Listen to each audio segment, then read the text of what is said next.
Welcome back to the Everything is Black and White podcast. It's time for the match preview with me, Andrew Musgrove, and I'm joined by John Gibson. Newcastle travelled down to Manchester to Old Trafford to face Manchester United on Boxing Day.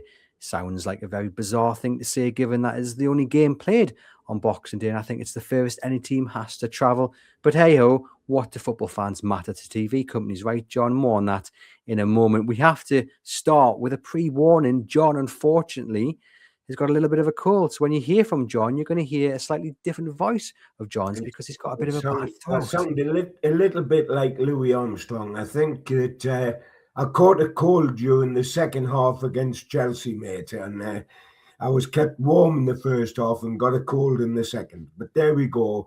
I want my spirits lifted over the next two games to see out 2025.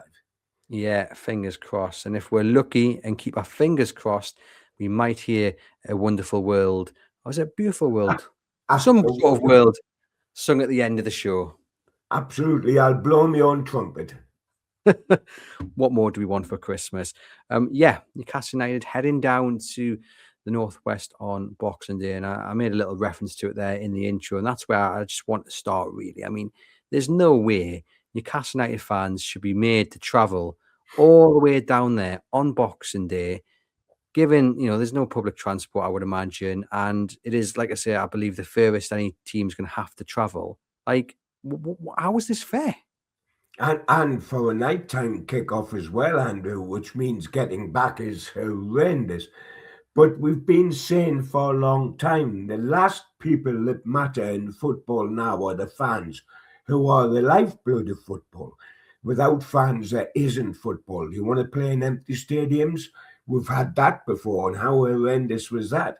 No, it's shocking, but television rules and they do what they want, and to heck with the people that just love to support the club live and not just on the box. It is absolutely shocking, but it's no surprise, is it? No, not at all. And if you are traveling down, we wish you a safe journey there We do, and we back. do.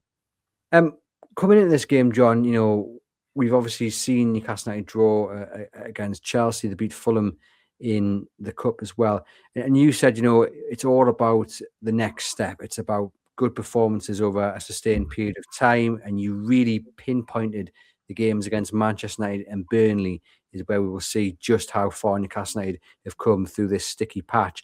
Have the previous results and performances, particularly that one against Chelsea in the second half, left Newcastle in good stead ahead of this game against Manchester United? The first half left Newcastle in good stead. The first half against Chelsea, I thought they were sensational. I don't think they've played better this season. And that's collectively, every man, jack of them, was up for it.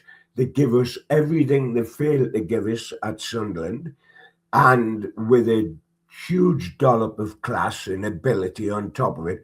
It was a wonderful, wonderful performance. My concern at half time was, can they keep it going for another 45 minutes physically? And maybe they would have done had they not conceded so quickly after the half-time whistle, which gave them a real lifeline. But for the neutral, it was a fabulous match. We don't care about the neutral because we're biased and very proud to be biased. Uh, it was a shame for Newcastle, and you could say they were robbed by two mistakes, which was Aaron Ramsdale on the first one. He took up a bad position for the free kick, showed all the goal to Reece James, who was brilliant on free kicks, and he lined his wall up wrong. And obviously to Malik Chow on the second one, who slipped at the crucial moment, but we'll forgive him. He's done so well. But for me, neither of those mistakes cost Newcastle the extra 2 points. The referee did, because I've never seen a more blatant penalty than the one that wasn't given. I've never known everybody say it was a penalty, from Ali McCoy to Shea Given to Joe Cole, who's ex-Chelsea, for goodness sake. Everybody said it was a penalty. Mark Clattenburg, the greatest referee in the world when he was in his pomp, has said it was a penalty. But not only that, I thought he was shocking for us throughout the game. The studs were raked down one of our boys, etc., etc. Could have easily been a red card. The actual refereeing was horrendous. Was horrendous. And yes, we the wounds were self-inflicted to an extent, but by Jove, the referee helped. Yeah, he certainly did. But we can't take that into this game against Manchester United. And I'm No, sure Eddie no. Howe, on the days he has been training with his players, will be not using that as an excuse. He'll be trying to channel what we saw in the first half, because you're right, John. It was sensational from Newcastle United. They were Oh, back it was wonderful. to the They best. were back to everything that is good about Newcastle United. And that will give them a boost for going down there, because that performance was absolutely outstanding. And you know what? Voldemort, bless him, was it an imposter? I love him to death because he's a lovable guy and he wants success and etc. etc. But he was skipping into the penalty area. He was going deep into the penalty area. He was finishing like a centre forward should finish. He was even chasing the high press. For goodness sake, it was wonderful. It was a Christmas present, and that was great to see. Was he? Was he inspired by seeing Wisa play for him in the previous game and score? I better start. Let's hope Wisa's got spurred by seeing what Voldemort did. But and Tonali was back to his bounding best, and Gordon, who infuriates me, was wonderful. But he infuriates me. Tonali, I think, had a dip, whether it was form, whether it was illness, and I think he's out his dip. He's pretty predictable, Tonali. But it's like a fiddler's elbow with Gordon. You don't know what you're going to get next. That first half with Gordon is why he's in England international. But will we see that at Manchester United? We're waiting to see. Fingers crossed we do, because of the player like that at Old Trafford, as they did against Chelsea in the first half, they should have absolutely no problems. And I guess, John, given all the fallout with VAR and the actual on-field referee, does that serve as added motivation for Newcastle United because they feel robbed against Chelsea? I hope so, and I hope Eddie's gone down that route. Yes, we don't want him to dwell on what went wrong in the last game after so much went right. But you've got to try to take every advantage you can. And the way Ferguson was magnificent when Manchester United were magnificent, he always made it us and them. Everybody hates us, everybody's jealous of us, but we don't care. We've got a band of brothers, we'll do this, that, and the other. Siege mentality. That's a wonderful path to go down, because it does mean bonding becomes very easy. And I hope that Eddie looks at that and says, look, we've even got VAR against us, but we don't care, because we're better than that, and we'll show the world that we're better than that. But Newcastle have got the same problem as they always have. We've seen them play wonderful at home, not as wonderful as the first half, but wonderful at home. We've seen them get wins at home. But when they go on the road, they revert to nature. And this is the first time we've crossed the Tyne Bridge since we went to Sunderland. And that was horrendous. So we've got to wipe that out in the next two games, because they're both away. Yeah, certainly so. I guess given that teams around Newcastle United are starting to pick up a little bit of form, obviously Aston Villa, who we would kind of maybe put ourselves on the same level as, look like they're about to be in a title race. Does the need for victory on Boxing Day become a bigger must? Because, you can start to see the gaps are starting to form slightly. Yeah, I mean, that's the sadness. I'm demanding 4 points out the next two games, which would break up as a draw at Manchester United and a win at Burnley. But because we're playing catch-up, we really need two wins. Because we're playing catch-up, we're not off an even field. We're behind. We're in the bottom. It's Christmas and we're in the bottom half of the Premier League. Who would have thought that? We're told Newcastle United are a lot better than that. Well, you know what? There's also a saying that the league table tells the truth. And you should look at the league table and realise what you are. And the only way of improving it is to improve our away form. Our home form is good. Our away form is awful. And that is what we face in the next two games. And they, with the rest of the away games we're going to have in 2026, will define our season. The away form will define our season. You said that you take 4 points from the next two games, and that would tally up as maybe a draw at Old Trafford. But I have to say, if they pick a draw up at Old Trafford, I'll be absolutely fuming. Obviously, I'll take it ahead of a loss, but they've got to go down to Manchester United and believe they can win. And they should be winning this game Oh, because the I questions, mean, John, will be asked. You performed so well against Chelsea in that first half. Why can't you do that against Manchester United? A bang average Manchester United. And I've got the stats here, by the way, John. There was times, you'd go to Old Trafford, and if you weren't beaten by 4 or 5, it was a bonus. But they have played 8 at home, and they've won only 4. They've drawn 2. They've lost 2. They are not very good at Old Trafford. It's no longer the fortress. Now, of course, we no, it caveat that, isn't. John, by It saying is. Newcastle. It isn't.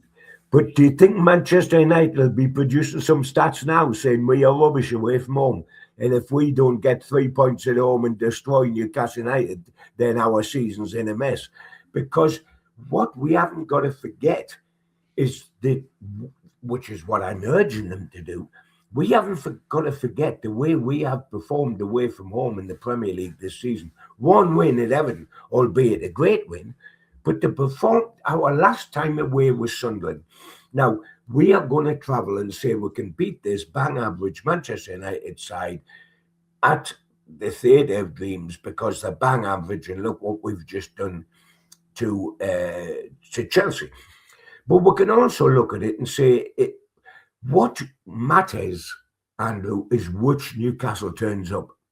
Will it be the Newcastle that played at Sunderland and has played in a lot of away games like Brentford and West Ham?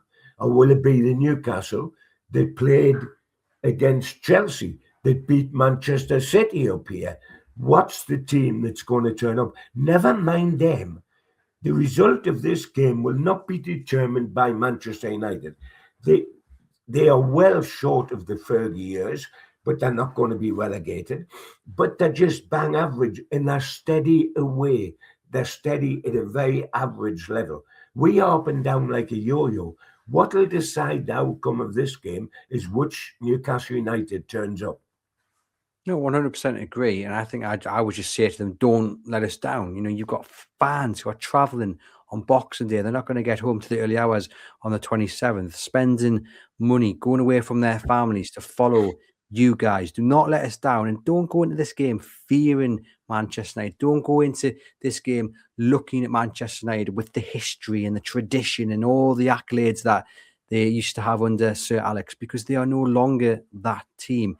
This is a team that if Newcastle United turn up, they will beat. This is a team that man for man, they've got a better squad than. They should be beating Manchester United at Old Trafford. Yes, they're terrible away from home, and I accept that. But that's got to change sometime. And there's no time like the present, John. There's no time like the present to start getting some good performances on the road. They showed at Everton what they can do when they play to players' strengths. Let's do it again at Old Trafford, and let's send these fans back to Tyneside with something to cheer. Well, that's right, and that's a stirring speech, and you don't need to convert me. But they should have had that attitude at the Stadium of Light, shouldn't they? Oh, 100%. And they talked about having that attitude before the game at the Stadium of Light. Bruno, we know what this means to the fans. We know this is the greatest game since the last one, etc., etc., etc. And then they turn in a performance like that. That's why I've said all the way along that this next 2 games and the rest of their away programme will define Newcastle's season. And there's no reason why not, that they shouldn't go and do that. But why on earth don't they? I mean, it wasn't just a one-off at Sunderland, by the way. What were they like at Brentford? What were they like at West Ham? Why is this good Newcastle United team chock full of ability producing limp performances like that? Now, this is, you're right, the time to put it right. Because if they win in Manchester United, you follow that and you must beat Burnley, then you're cooking. Then you're cooking on gas. This is what we asked for after Sunderland, was that you've got to go on an unbeaten run. Well, of course, at home, they've managed to do that. A 91st minute winner, albeit against Fulham, and they draw against Chelsea after blowing a 2-goal lead. But there's lots of positives to take out of that. But the only way they matter is if we at least remain unbeaten in the next 2 games. We must not lose either of them. We must preferably take 6 points out of 6. 4 is the minimum that we can take and feel we get away with it.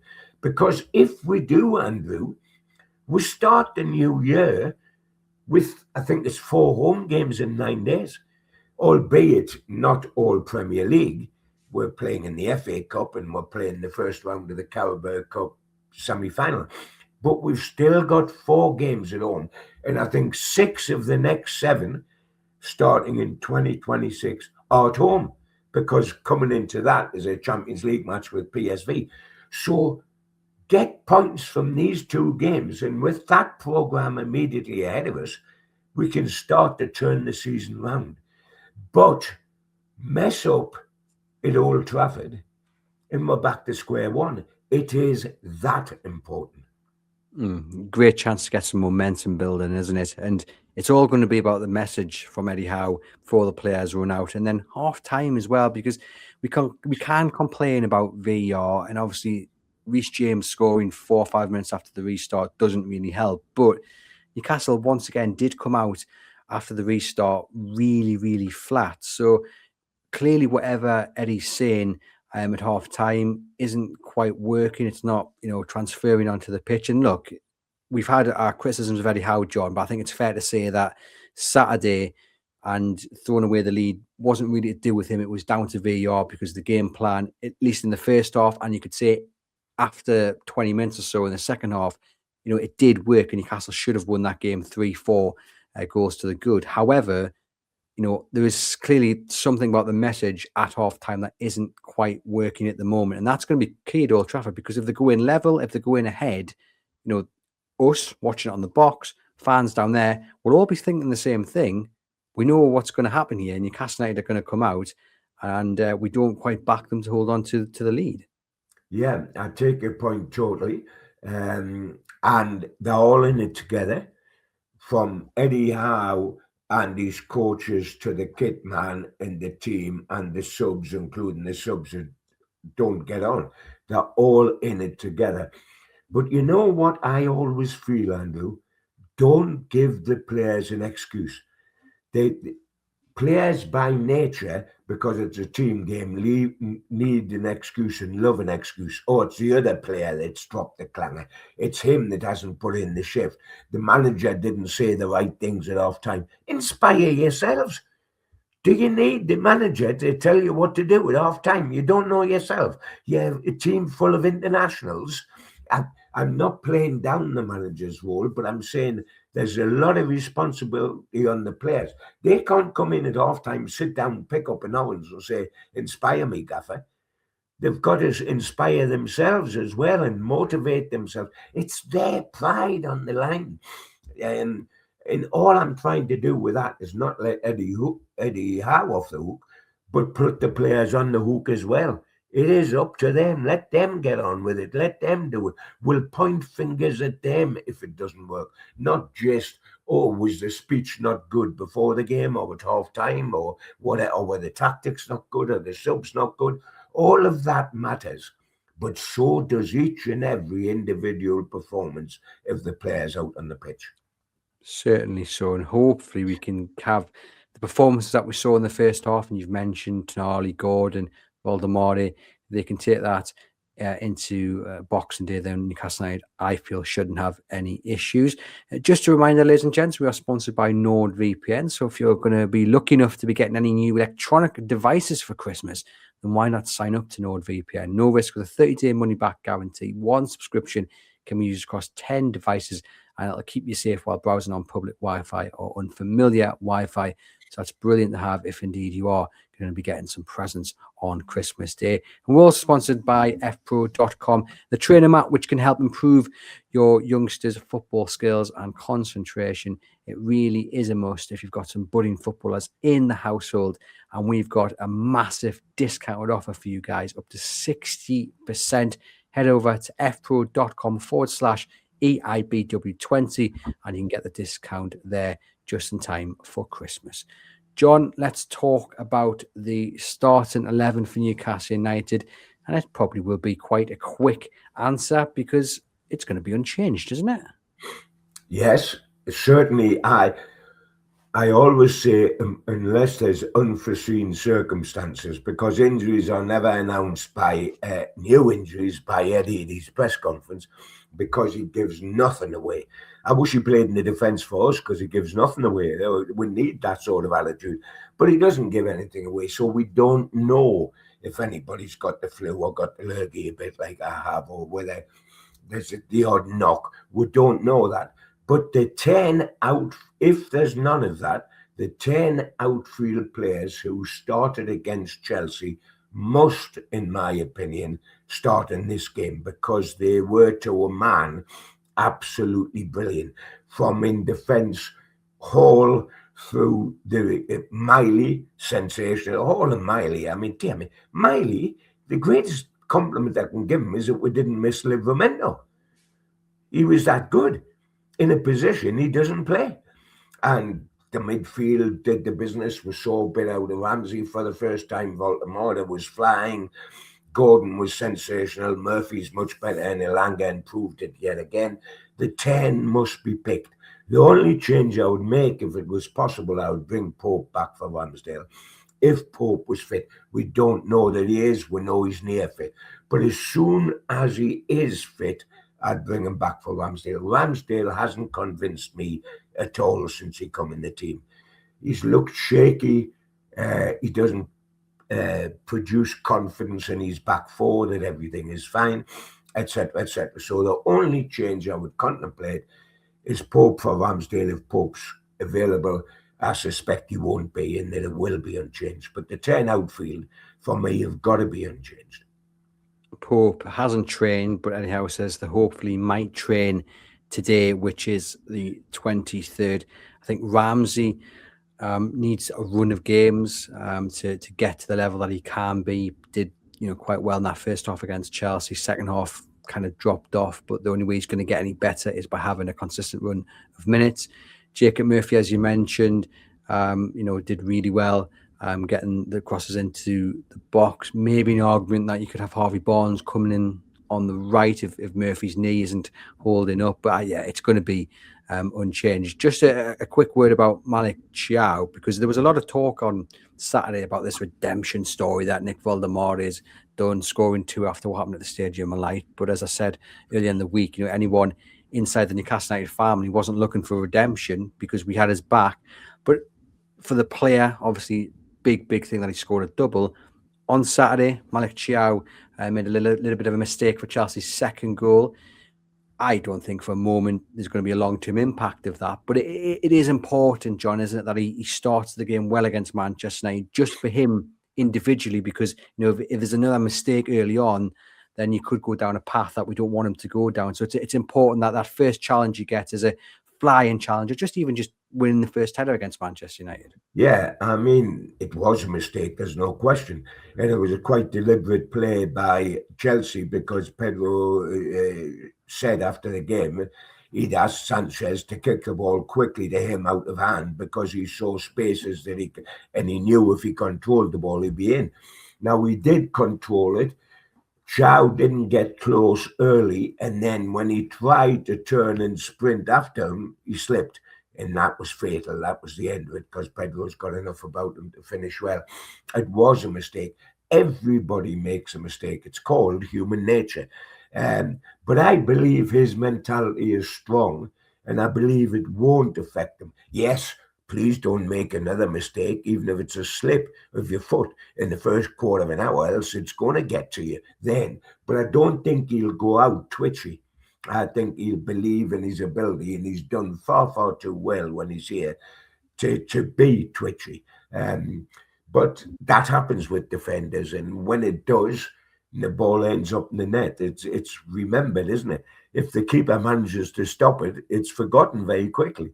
But if the keeper doesn't stop it and it's a goal, it's remembered, especially if the goal cost you, and it did cost us.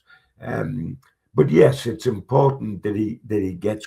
But it's also important that Newcastle start like they started against Chelsea. Front foot, pressing high, buzzing, looking as if they care, looking as if they're up for it, looking as if they're positive. Don't start slow, because if you start slow, it's very difficult to pick up the tempo halfway through the half, and it sets the pattern of the game and it gives them encouragement. We must start well. Yeah, we most certainly will do, hopefully, given how they started against Chelsea. I mean, the concern is that Manchester United strikers are misfiring, and often the doctor does prescribe a dose of Newcastle United. So Tesco might finally show why he's worth all that money that Newcastle were willing to pay for him, and he ended up going to Manchester United, of course. Before we get your score prediction, or your result prediction, rather, every Christmas we do a Gibbo's festive message. So what would you like to say to our viewers and listeners? Well, in wishing all the NUFC fans the happiest of Christmases and New Year, we deserve that. We need that. And let's keep the faith. We haven't had a great first half of the season. We can't pretend we have. But we have an opportunity in the second half of the season. We're starting with a lot of home games. All is not lost. We're in the semi-final of the League Cup. We've got the FA Cup just to start, with all the history we have back from the 50s, the wonderful times that we had then. And we've got a home tie in the third round, and we're still in the Champions League. This could be a terrific 2026 for us. Yes, we're not where we wish to be. Yes, we wish we had recovered from an iffy start in the way that Aston Villa have, who've won 10 on the trot and gone third in the league. Aren't we envious of them? But let us not lose faith. We've won our first trophy last season. Arsenal didn't win a trophy last season. Man City didn't win a trophy. We won a trophy. Let's remember our pecking order. When we need to be critical, let it be constructive. All of us, I'm talking about fans, I'm not just talking about that. Let it be constructive. Let it appreciate what we've got. Let's not run off at the mouth too much like social media can. Let us keep a sense of proportion. Let us believe in our team and in our players and in our manager, because the only way we will be successful is if we look at the full name of our football club. We're not Newcastle, we're Newcastle United. And any criticism given by me or by you or by the fans, if it's honest, it's born out of love. It's born out of wanting the best for our team. And that's fine. That is acceptable. What is not acceptable is when we make somebody's life an absolute misery, and we haven't to do that. But yes, I'm going to enjoy Christmas and enjoy New Year. Please don't spoil that NUFC in the next two matches, and drive optimistically into the second half of the season. It's always better to have a pint pot that's half full than half empty. Certainly is. Come on then. How are they going to do? Great question. Great question. I'll repeat what I've already said, which is it all depends on which Newcastle United turns up. The Newcastle United team that played the first half against Chelsea, or the Newcastle United team that played their last away game at Sunderland. Because this isn't a team to be frightened of by any means. And their best players out. Bruno Fernandes, yes, the two wingers are out because they're at the African Cup of Nations. But the heartbeat of their side, even if he looks like a well-smacked bum, he's especially, I mean, Mr. Misery, Bruno Fernandes, but what a free kick round the box. He's the heartbeat of their side that pushes it on. And you know what, Andrew? Their record without Bruno Fernandes is like our record without our Bruno. When Bruno doesn't play for us, more times than not, we don't win. When their Bruno doesn't play for them, more times than not, they don't win. And I'm hoping that's going to be the case here. I have set a minimum of 4 points, but I want the 6 points. I'm saying that I'll accept 4 because it's a lot better than 3. I don't want a defeat. I can see us drawn down there, but I want us to win, and I'm going to take us with the right attitude just to do that, just to get my noses in front at the finish rather than draw. A draw I would reluctantly accept unless we were 2-0 up and got 2-2 again. That would kill me. But let's go the whole hog. We're playing catch up. And the catch up, you've got to get maximum points. You can't just do the minimum. So let's go for a win and then march on to Burnley in good heart and do it again. Then 2026, with the start we've been given by the fixture list, can really be cooking. Yeah, I'm going to go for a win simply because I just don't want to accept anything other than a win. I think this Manchester United are there for the taking. I'm going to ignore Newcastle's away form. I'm going to ignore the lack of depth due to injuries, and I'm just going to pin everything on the fact that they have shown against Everton away what they can do. They showed in the first half against Chelsea what they can do. And the law of averages, John, one of your favourite sayings. It's sometimes, at some point, it's got to change. So let it change on Boxing Day, and Newcastle United go down to Old Trafford and they get the 3 points there. And like you say, they can go on to Burnley in good spirits. Thank you, John, for popping on and providing the match preview. To you guys watching and listening, thank you as always for joining us. It's been an absolute pleasure to bring you all these match previews throughout 2025. And there'll be one more just in time for that Burnley game. But enjoy your Christmas. Hopefully you don't burn the turkey and the roasties taste just as well as they should do. Me and John, thank you as always, and we'll catch you guys very soon.